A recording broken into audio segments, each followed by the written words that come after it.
I don't need to tell you that a leaky roof can be a nightmare to deal with, but it's something that should be taken care of as soon as possible. If you're thinking it's time for a new roof, Delmarva Life's Sean Stryker stopped by Spicer Brothers Construction to learn the telling signs to help you be sure, as well as what to expect throughout the process. A leaky roof can cause damage to a house's structure, mess up insulation, and cause mold to grow.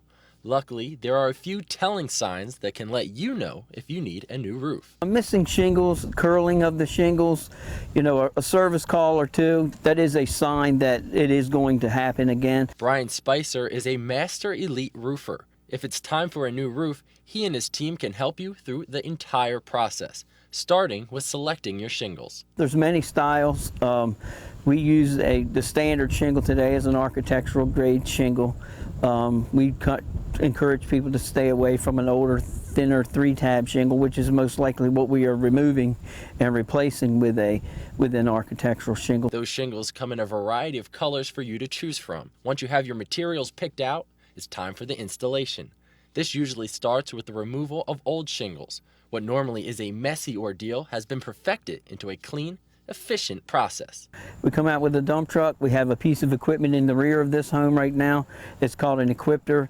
It aids in minimizing damage to the home, protects the flower beds, keeps as much debris into the container. You raise it up to the roof level, the material, the old shingles go into that, you lower it down and drive it to the dump truck. Once the old shingles are gone, the roof is then inspected. And then we install the shingles with 6 nails per full shingle to code as required. Then we replace skylights, replace the pipe boots. Any penetrations through the roof is addressed with a new flashing or a new collar. And then we toward the end we put the ridge, we cut the ridge for ridge venting if it's not already done, and then we install ridge venting and then the ridge caps. The ridge vent is a little black vent. We cut the plywood at the peak of the roof, 1.5 inches on each side, staying short of the ends, and it allows the escape of excess moisture, humidity, air from the attic. But that does not work if the soffits under the eaves are not vented.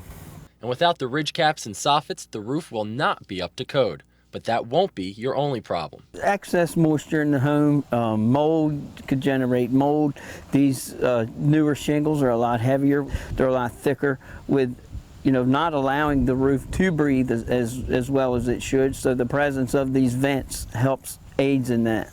And if you need more assurance than that, an on-site supervisor will be on hand throughout the entire installation. He's taken to the job with a scope of work, a contract that was signed by the customer, that every upgrade that they wanted, every selection that they've made, pretty much every option that they chose. So our supervisor is responsible for making sure that the customer's getting exactly what they paid for. And according to Brian, what you paid for is more than just a roof. We're selling more than just a roof. We want to sell them an experience as well. We just want them happy. We want them to get what is rightful by code. And according to Brian, if you're looking to sell, a new roof can really set your home apart from the others. And if you do sell your home, a Spicer Brothers warranty is completely transferable. That means you can give your buyer the peace of mind knowing that they're not going to have to worry about the roofing for a while. So let's hop down off the roof onto the deck. Still ahead on Delmarva Life, sometimes an old worn deck just needs a fresh coat of stain. Seemingly simple weekend job, right? Or is it? Our friends at Angie's List are going to give us some tips on making sure that the job is done right. And later, the food of the future may look a lot like the food of the past. Hear how a renowned chef and author is trying to bring the way we eat back down to earth. Now, speaking of farm fresh food, it's not hard to find at your local farmer's market. Today, Delmarva Life's Sean Stryker continues his tour of markets with a stop in Salisbury. Delmarva Life, we'll be right back.